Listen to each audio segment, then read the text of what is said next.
Oke, ini tadi penjelasan mengenai metode-metode valuasi dari intrinsic value, dan kembali lagi di sini itu untuk seperti EPS kuartal 4 di tahun 2019 itu sebesar 0,0451. Nah, maka didapat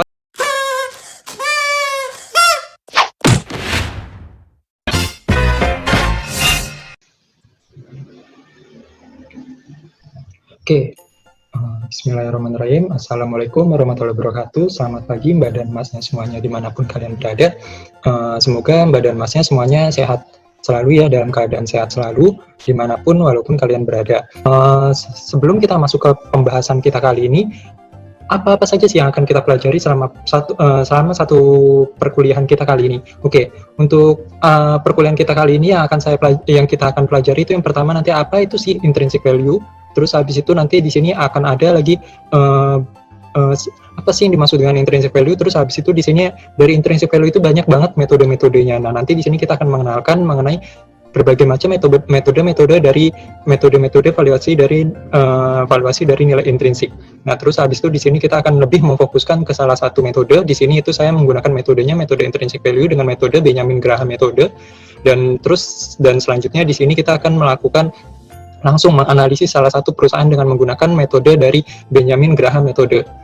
Oke, jadi di sini apa sih yang dimaksud dengan intrinsic value? Oke, nilai intrinsic value adalah nilai yang memperhitungkan dari suatu perusahaan itu baik itu aspek yang terlihat maupun tidak terlihat. Nah, maksudnya di sini aspek terlihat contohnya seperti gedung, bangunan, terus habis itu persediaan, kendaraan, dan sekaligus sama aspek-aspek yang tidak terlihat. Contohnya kayak nama besar perusahaan, terus goodwill, terus habis itu di sini hak cipta. Nah, seluruhnya ini nanti akan diperhitungkan dalam nilai intrinsik. Nah, jadi di sini itu nilai intrinsik itu nilai yang memperhitungkan dari seluruh aset, baik itu aset yang real ataupun aset yang nyata ataupun aset yang tidak nyata di sini, atau aspek yang bisa terlihat dan aspek yang tidak terlihat. Nah, gunanya untuk apa sih dari nilai intrinsic value ini? Di sini itu nanti dari kita setelah menghitung dari total keseluruhan nilai aset yang baik itu terlihat ataupun tidak terlihat, nanti di sini kita akan divaluasikan. Nah, jadi nanti di sini nilai intrinsic value itu di sini itu nilai yang memperhitungkan kira-kira harga wajar suatu saham perusahaan di sini itu harganya layak atau tidak untuk kita investasikan. Nah, jadi satu lagi yang akan kita bahas dalam perkuliahan kita kali ini itu ada metode Benjamin Graham. Oke, ini tadi penjelasan mengenai metode-metode valuasi dari intrinsic value, dan kita akan memfokuskan ke salah satu metodenya itu metode Benjamin Graham metode. Oke, sedikit pengenalan siapa sih metode Benjamin Graham ini dan kenapa bisa menghasilkan suatu metode kayak gitu dan digunakan untuk analisis suatu saham perusahaan kita kali ini. Oke, Benjamin Graham merupakan salah satu investor yang cukup terkenal di Amerika Serikat. Bukan hanya investor, tapi termasuk ekonom yang cukup terkenal di Amerika Serikat. Dia menjelaskan mengenai teori investasi dalam pasar saham yang menjelaskan bahwa di sini dia akan melakukan evaluasi dari seluruh saham-saham perusahaan. Terus habis itu nanti di sini setelah dia evaluasi, terus habis itu di sini dia akan menentukan kira-kira saham-saham mana, perusahaan mana saja yang layak diinvestasikan. Sekaligus nanti di sini itu dia juga menerapkan metodenya itu ada lagi untuk meminimalkan dari resiko-resiko yang ada. Nah, jadi nanti di sini akan ada lagi metode lainnya lagi di sini dari metodenya Benjamin Graham, ada pembelajaran lagi, nanti ada pembelajaran namanya margin of safety. Nah, di sini itu dari margin of safety itu nanti kita bisa mengetahui investasi kita itu termasuk aman atau tidak, seperti itu nanti di masa mendatang. Dari metode Benjamin Graham, di sini Benjamin Graham mengembangkan metodenya di sini itu dengan menggunakan rumus EPS atau earning per share atau laba saham perusahaan di tahun berjalan. Di sini berapa EPS-nya atau laba per lembar sahamnya dikali sama 8,5. 8,5 itu konstanta risk free rate atau investasi bebas risiko yang ada di Amerika Serikat, ditambah sama 2G. 2G ini tingkat pertumbuhan perusahaan 2 kali dari tingkat pertumbuhan perusahaan dikali sama 4,4. 4,4 di sini merupakan yield obligasi pemerintah yang ada di United States atau di Amerika Serikat dibagi sama AAA. AAA merupakan yield obligasi dari korporasi atau yield obligasi perusahaan yang dengan rating AAA. Nah, itu tadi merupakan rumus metode valuasi dari Benjamin Graham yang ada di Amerika Serikat. Nah, selanjutnya di sini kita akan bahas lagi juga bagaimana cara perhitungan rumusnya disesuaikan di Indonesia. Untuk cara perhitungannya masih tetap sama sih ya, seperti tadi metodenya Benjamin Graham, rumusnya tetap masih sama, EPS tadi laba per lembar saham di tahun berjalan itu berapa, dikali sama 7 itu merupakan konstanta risk free rate. Nah, kebetulan kemarin saya mencari untuk konstanta risk free rate di Indonesia itu sebesar 7, didapat dari website ID Risk Premia. Terus habis itu ditambahin sama 1G. 1G itu tingkat pertumbuhan perusahaan. Nah, kenapa sih di Indonesia ini hanya cuma menggunakan 1G?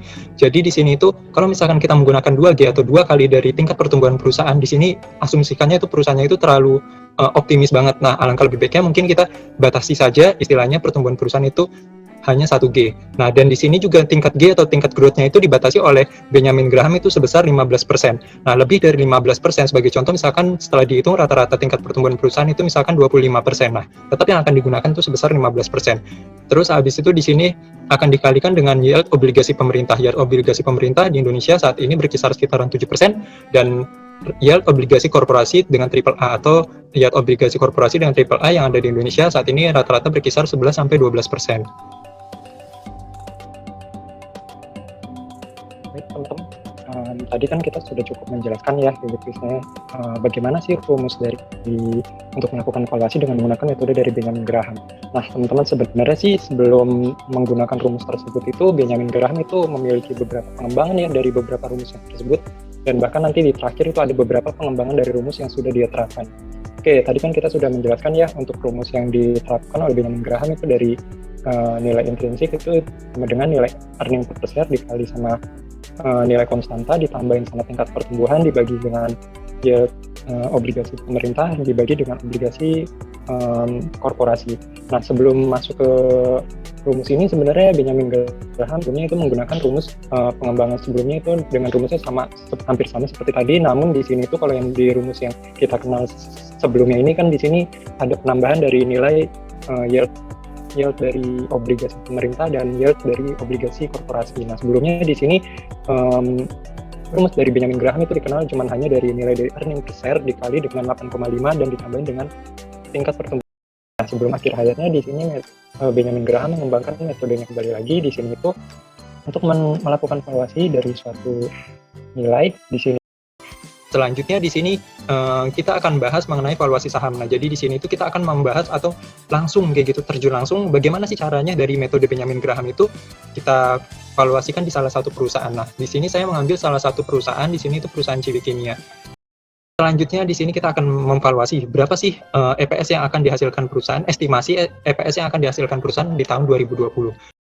Ini kan tadi kita sudah estimasikan EPS kuartal 3 itu sebesar 0,0367. Nah, berarti nanti di sini tinggal kita kurangin saja nih dari 0,05. Di sini untuk EPS kuartal 1-nya itu sebesar 0,05, terus EPS kuartal 2-nya itu minus 0,0214.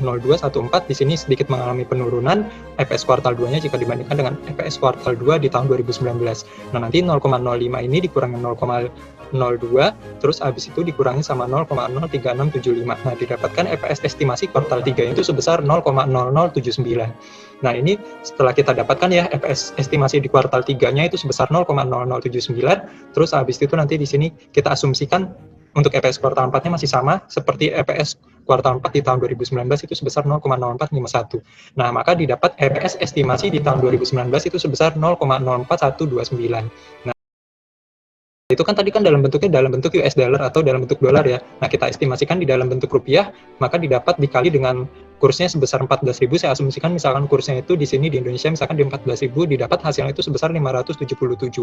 Nah, terus habis itu di sini juga saya sempat mengestimasikan ya untuk tingkat rata-rata pertumbuhan perusahaan. Di sini setelah saya hitung dengan metode CAGR, di sini rata-rata tingkat pertumbuhan perusahaan untuk Ciwi Kimia ini sebesar dari tahun 2010 sampai 2019 itu sebesar 26%. Nah, selanjutnya di sini kita akan menjelaskan mengenai yield obligasi pemerintah. Di sini saya dapatkan datanya itu yield obligasi pemerintah dari website penilai harga efek Indonesia. Di sini yield obligasi dengan tenor 10 tahun itu didapatkan hasilnya itu sebesar 7,45%. Terus habis itu di sini juga yield obligasi korporasi dengan rating AAA. Di sini saya masih sama dapatkan dari penilai harga efek Indonesia. Di sini dengan tenor 10 tahun kita bisa lihat ya dalam sebesar 118,84 basis poin. Nah, jadi kalau misalkan kita jadikan persentase dalam Indonesia itu bakalan dibagi menjadi 10. Jadi dalam kelipatan 10 dalam basis poin. Nah, jadi satu basis poin itu kelipatannya 10. Nah, jadi di sini itu di Indonesia itu nanti yield obligasinya rata-rata itu sebesar 11,88% untuk yang tenor 10 tahun. Oke, dari itu semua kita masukkan kembali lagi data-datanya di maka setelah dimasukkan angka-angkanya semuanya tersebut, didapatkan hasilnya itu harga wajar saham suatu perusahaan dari Ciwi Kimia di sini itu di tahun 2020 diestimasikan itu sebesar 7.960. Nah, pertanyaannya kira-kira dari harga wajar ini, nah berapa sih harga saham Ciwi Kimia yang ada di pasar saat ini? Oke, kita bisa lihat ya, saham Ciwi Kimia di tahun 2020 tanggal 8 September itu diperdagangkan terakhir itu pas tanggal 8 September kemarin di harga 6.775. Nah, berarti di sini kan kita bisa lihat ya di garis biru ini harga wajar saham perusahaan Ciwi Kimia. Tadi kan kita hitung harga wajar itu di kisaran 7.960. Kita taruh aja misalkan di 7.960 itu berada di garis biru ini. Nah, berarti kan di sini harga saham Ciwi Kimia itu berada di bawah dari garis harga wajar kan ya. Di sini kan harga saham Ciwi Kimia yang terakhir, berarti di sini saham perusahaan ini termasuk perusahaan yang under value. Nah, jadi nanti di sini setelah kita menentukan harga wajar saham perusahaannya tadi, di sini Benjamin Graham nanti akan menentukan lagi kira-kira berapa sih batas keamanan untuk melakukan investasi di salah satu perusahaan. Nah, nanti di sini apa sih itu margin of safety, nanti kita akan bahas di pertemuan selanjutnya. Nah, terus habis itu selain itu kalau misalkan kita lebih konservatif lagi, kita bisa menggunakan metodenya dari modifikasi Oppenheimer. Nah, jadi di sini itu nanti kita akan lihat seberapa besar sih perusahaan itu memenuhi kriteria dari pengembangan dari Oppenheimer dari metodenya Benjamin Graham. Semakin banyak kriteria yang terpenuhi, berarti perusahaan tersebut semakin bagus. Oke, mungkin itu aja untuk perkuliahan kita kali ini. Kesimpulannya untuk perkuliahan kita kali ini, tadi kita sudah membahas ya mengenai intrinsic value atau harga wajar saham perusahaan. Nah, jadi di sini tuh intrinsic value itu harga wajar saham perusahaan. Di sini kita akan melihat berapa sih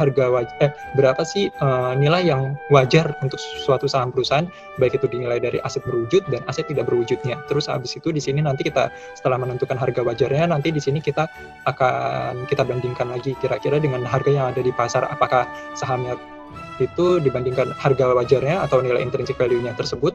Terus habis itu di sini dibandingkan dengan harga saham yang di pasar itu apakah termasuk murah atau under value, atau termasuk mahal atau over value, atau harganya itu wajar atau disebut fair value.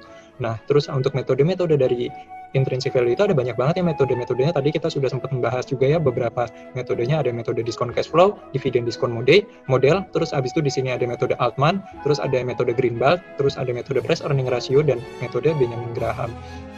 Terus di sini untuk lebih konservatif lagi, kalau misalkan kita mau melakukan investasi, kira-kira perusahaan tersebut layak atau tidak sih untuk diinvestasikan. Di sini kita bisa melakukan analisis dari margin of safety. Nah, kalau ingin lebih konservatif lagi atau misalkan perusahaannya di sini kita untuk meminimalkan risiko kalau misalkan kita melakukan investasi, di sini kita bisa melakukan analisis kembali lagi lebih mendalam dengan metodenya dari pengembangan dari Benjamin Graham oleh Oppenheimer tahun 1974 dengan 10 kriteria ini. Apakah perusahaan Ciwi Kimia ini termasuk bagus atau tidak? Terus kita bandingkan dengan perusahaan sejenis. Oke, mungkin itu saja untuk perkuliahan kita kali ini yang dapat saya sampaikan. Terima kasih atas atensinya. Selamat beraktivitas kembali Mbak dan Masnya. Semoga sehat selalu, jaga kesehatan dimanapun kalian berada. Selamat beraktivitas kembali. Wassalamualaikum warahmatullahi wabarakatuh. Arigato gozaimasu.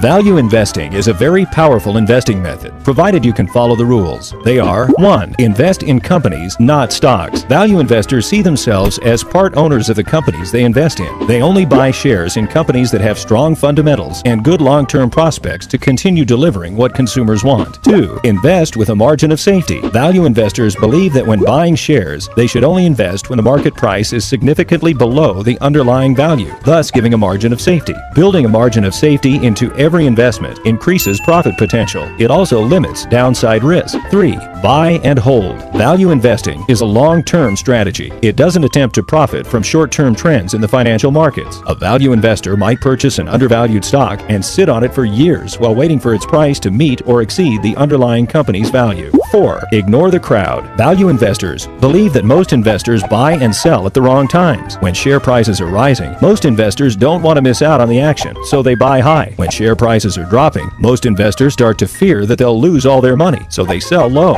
Value investors completely ignore the herd mentality and base their buy and sell decisions on the relationship between share price and the company's fundamental value. If you can stick to these 4 rules, you'll be well on your way to becoming a value investor.